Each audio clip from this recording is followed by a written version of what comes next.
ಜಿಂದಾಲ್ ಕಂಪನಿಗೆ ಅಗ್ಗದ ಬೆಲೆಗೆ ರೈತರ ಭೂಮಿಯನ್ನ ಕೊಡಬಾರದು, ಸಾಗುವಳಿದಾರರನ್ನ ಒಕ್ಕಲೆಬ್ಬಿಸಬಾರದು ಎಂದು ಶಿವಮೊಗ್ಗದ ಜಿಲ್ಲಾಧಿಕಾರಿ ಕಚೇರಿ ಎದುರು ಕರ್ನಾಟಕ ರಾಜ್ಯ ರೈತ ಸಂಘ ಮತ್ತು ಹಸಿರು ಸೇನೆಯಿಂದ ಪ್ರತಿಭಟನೆ ನಡೆಸಲಾಯಿತು. ಸ್ವಾತಂತ್ರ್ಯ ಬಂದು 78 ವರ್ಷ ಕಳೆದರೂ ರೈತರ ಸಮಸ್ಯೆಗಳು ದಿನ ದ್ವಿಗುಣಗೊಳ್ಳುತ್ತಿದೆ. ಈ ದಿನ ಜಿಲ್ಲಾಧಿಕಾರಿ ಕಚೇರಿ ಎದುರು ಕಪ್ಪು ಪಟ್ಟಿ ಧರಿಸಿ ರೈತರು ತಮ್ಮ ಗೋಳನ್ನ ತೋಡಿಕೊಂಡ್ರು. ಅತಿವೃಷ್ಟಿಯಿಂದಾಗಿ ಆಸ್ತಿ, ಮನೆ, ಜಾನುವಾರು ಕಳೆದುಕೊಂಡಿದ್ದೇವೆ.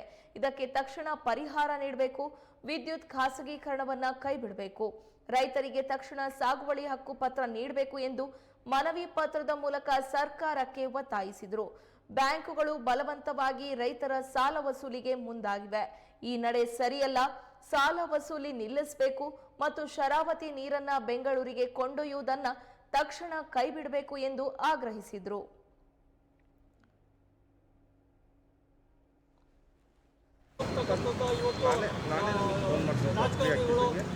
ಎಲ್ಲರೂ ಯೋಚನೆ ಮಾಡ್ತಕ್ಕಂಥ ಸಂದರ್ಭ ಇದೆ. ಇವತ್ತು ನಾವು ಇಳುವರಿ ಕಡಿಮೆ ಆಗ್ತಾ ಇದೆ. ಇಂಥ ಇಳುವರಿ ಕಡಿಮೆ ಆದಾಗ ಇಂಥ ಪರಿಸ್ಥಿತಿ ಒಳಗೆ ಜೋಳ ಅಂತ ಕೆಲವು ಏರಿಯಾದಲ್ಲಿ ಇದರಲ್ಲಿದೆ ಬೇಡಿಕೆಯನ್ನು ಈಡೇರಿಸಬೇಕು.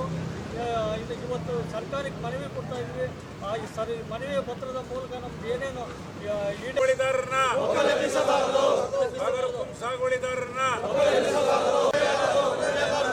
ಎಂಎಸ್ಪಿ ವಿದ್ಯುತ್ ಶಕ್ತಿ ಖಾಸಗೀಕರಣ ನಿಲ್ಲಲೇಬೇಕು. ವಿದ್ಯುತ್ ಶಕ್ತಿ ಖಾಸಗೀಕರಣ, ಅತಿವೃಷ್ಟಿ ಮಳೆ ಹಾನಿಗೆ ಬೆಳೆ ಪರಿಹಾರ,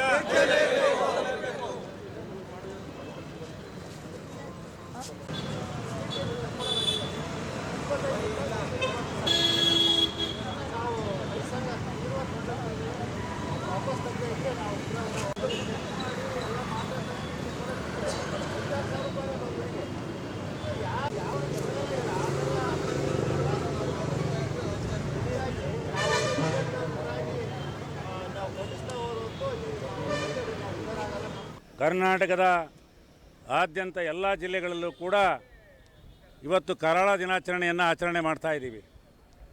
ಉದ್ದೇಶ ಕೇಂದ್ರ ಮತ್ತು ರಾಜ್ಯ ಸರ್ಕಾರಗಳು ಎರಡೂ ಸರ್ಕಾರಗಳು ರೈತನ ವಿರೋಧಿ ನಿಲುವನ್ನು ತಾಳ್ತಾ ಇದ್ದಾವೆ. ಕೇಂದ್ರ ಸರ್ಕಾರ MSP ಜಾರಿ ಮಾಡ್ತೀವಿ ಅಂಥೇಳಿ ಇವತ್ತಿನ ತನಕ ಜಾರಿ ಮಾಡಿಲ್ಲ. ವಿದ್ಯುತ್ ಶಕ್ತಿ ಖಾಸಗೀಕರಣನ ಮಾಡಲ್ಲ ಅಂತಕ್ಕಂಥ ಇವತ್ತಿನ ತನಕ ಘೋಷಣೆ ಮಾಡಿಲ್ಲ. ಇವತ್ತು ನ್ಯಾಯಯುತವಾದಂಥ ಬೆಲೆಯನ್ನು ಕಾನೂನಾತ್ಮಕಗೊಳಿಸಿಲ್ಲ. ಮತ್ತು ರಾಜ್ಯ ಸರ್ಕಾರ ಇವತ್ತು ಬೆಳೆ ವಿಮೆಯನ್ನು ಇನ್ನೂ ಸರಿಯಾಗಿ ಮುಟ್ಟಿಸ್ತಾ ಇಲ್ಲ. ಅತಿವೃಷ್ಟಿ ಹಾನಿ ಆದವ್ರಿಗೆ ಪರಿಹಾರ ಕೊಡ್ತಾ ಇಲ್ಲ. ಇವತ್ತು ಬಗರುಕುಂ ಸಾಗುವಳಿದಾರರನ್ನು, ವಿಶೇಷವಾಗಿ ಬಗರುಕುಂ ಸಾಗುವಳಿದಾರರನ್ನು ಒಕ್ಕಲೆಬ್ಬರಿಸ್ತಕ್ಕಂಥ ಕೆಲಸ ಮಾಡ್ತಾ ಇದ್ದಾರೆ. ಇವತ್ತು ಅರಣ್ಯ ಹೆಸರಿನಾಗೆ ಮೊದಲೆಲ್ಲ ಅರಣ್ಯ ಭೂಮಿ ಇರಲಿಲ್ಲ, ಅದು ಈಗ ಕಂದಾಯ ಭೂಮಿನ ಅರಣ್ಯಕ್ಕೆ ಸೇರಿಸ್ಕೊಂಡು ಬಡವರನ್ನ ಮಂತ್ರಿಗಳು ಇವತ್ತು ಅರಣ್ಯ ಮಂತ್ರಿಗಳು 3 ಎಕರೆಯಿಂದ ಕೆಳಗಡೆ ಇರ್ತಕ್ಕಂಥ ರೈತರನ್ನ ಒಕ್ಕಲೆಬ್ಬರಿಸಬಾರ್ದು ಅಂತ ಹೇಳಿದ್ರೂ ಸಹ ಇವತ್ತು ಒಕ್ಕಲೆಬ್ಬರಿಸ್ತಕ್ಕಂಥ ಕೆಲಸವನ್ನು ಮಾಡ್ತಾ ಇದ್ದಾರೆ. ಅದನ್ನು ಇವತ್ತು ರೈತ ಸಂಘ ಖಂಡಿಸ್ತದೆ. ಮತ್ತು ಬಗರುಕುಂ ಸಾಗುವಳಿದಾರರಿಗೆ ರಕ್ಷಣೆ ಕೊಡ್ತೀವಿ ಅಂತಕ್ಕಂಥದ್ದನ್ನು ಕೂಡ ತಮ್ಮ ಮೂಲಕ ಹೇಳ್ತಾ ಇದ್ದೀವಿ. ಸರ್ಕಾರ ಬಗರುಕುಂ ಸಾಗುವಳಿದಾರರನ್ನು ಒಕ್ಕಲೆಬ್ಬರಿಸಿದರೆ ಆ ಸರ್ಕಾರ ಮನೆಗೆ ಹೋಗಬೇಕಾಗತ್ತೆ. ಆಮೇಲೆ ಜಿಂದಾಲ್ಗೆ ಭಾರಿ ಅಗ್ಗದ ದರದಲ್ಲಿ ಏನು ಲೆಕ್ಕನೇ ಇಲ್ಲ, 1,22,000 15,000 ಎಲ್ಲೂ ಬೆಲೆ ಇಲ್ಲ. ಒಂದು ಸೈಟಿನ ಬೆಲೆ ಇಲ್ಲ. 1 ಎಕರೆನ 30 ಪೂರ್ತಿ ಅವ್ರಿಗೆ ಮಾರಾಟ ಮಾಡ್ತಾ ಇದ್ದಾರೆ ಜಿಂದಾಲ್ ಭೂಮಿಗೆ. ಅದನ್ನು ಸಂಪೂರ್ಣ ನಿಲ್ಲಿಸ್ಬೇಕು. ನಾವು ಬೇಕಾದ್ರೆ ರೈತರು 25 ಲಕ್ಷ ರೂಪಾಯಿ ಎಕರೆ ಕೊಟ್ಟು ತಗೊಳಕ್ಕೆ ತಯಾರಿದ್ದೀವಿ. ಅವರು ಕೋರ್ಟ್ ಆರ್ಡ್ರ್ ಅಂತ ಹೇಳ್ತಾರೆ. ಕೋರ್ಟ್ ಆರ್ಡ್ರ್ ಏನಿಲ್ಲ. ಕೋರ್ಟ್ ಆರ್ಡ್ರು ಬೆಲೆ ನಿಗದಿ ಮಾಡ್ತಕ್ಕಂಥ ಅಧಿಕಾರ ರಾಜ್ಯ ಸರ್ಕಾರ ಕೊಟ್ಟಿದೆ. ಆಮೇಲೆ ಮಲೆನಾಡಿನ ಪರಿಸರ ಹಾಳು ಮಾಡ್ತಕ್ಕಂಥ ಭಾಳಷ್ಟು ಯೋಜನೆಗಳು, ವಿದ್ಯುತ್ ಶಕ್ತಿ ಯೋಜನೆಗಳು, ಅಣೆಕಟ್ಟುಗಳು ಈಗಾಗಲೇ ಆಗಿದ್ದಾವೆ. ನಾಡಿಗೆ ಬೆಳಕು ಕೊಟ್ಟಿದ್ದಾರೆ.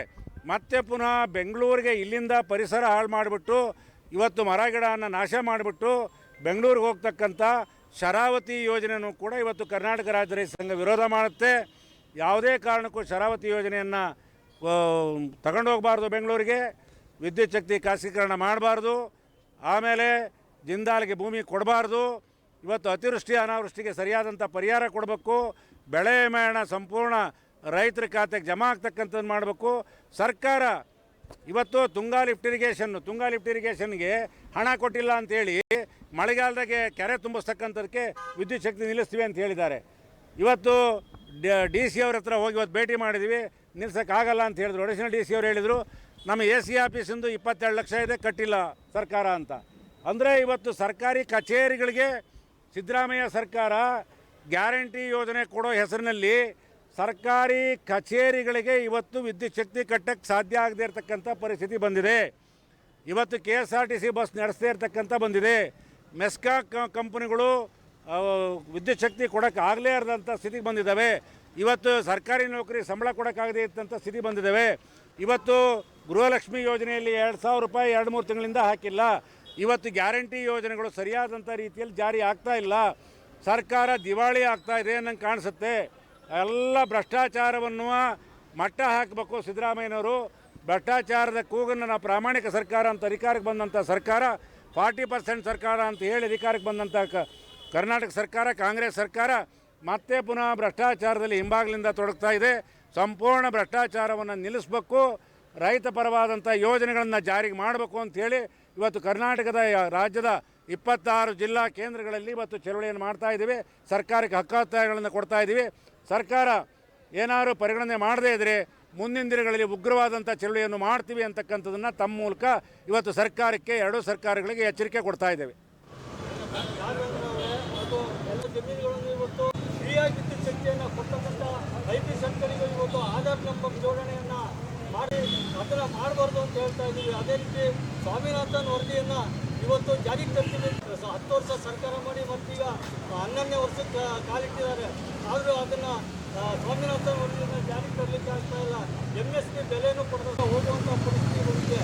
ಇಂಥ ಪರಿಸ್ಥಿತಿ ಒಳಗೆ ರೈತರಿಗೆ ಏನು ನಾವು ಇವತ್ತು ಬೆಳೀತಾ ಇದ್ದೀವಿ, ಈ ಬೆಳೆಗೆ ಹೊರೆ ಆಗ್ತಾ ಇರೋದು. ಇಂಥ ಸಂದರ್ಭದಲ್ಲಿ ನಮಗೆ ವೈಜ್ಞಾನಿಕ ಬೆಲೆ ಸಿಗಲಿಲ್ಲ ಅಂದರೆ ನಾವು ಯಾವ ರೀತಿ ಅಂತಕ್ಕಂಥ ಇವತ್ತು ರಾಜಕಾರಣಿಗಳು ಎಲ್ಲರೂ ಯೋಚನೆ ಮಾಡ್ತಕ್ಕಂಥ ಸಂದರ್ಭ ಇದೆ. ಇವತ್ತು ನಾವು ಇಳುವರಿ ಕಡಿಮೆ ಆಗ್ತಾ ಇದೆ. ಇಂಥ ಇಳುವರಿ ಕಡಿಮೆ ಆದಾಗ ಇಂಥ ಪರಿಸ್ಥಿತಿ ಒಳಗೆ ಜೋಳ ಅಂತ ಕೆಲವು ಏರಿಯಾದಲ್ಲಿ ಇದರಲ್ಲಿದೆ ಬೇಡಿಕೆಯನ್ನು ಈಡೇರಿಸಬೇಕು.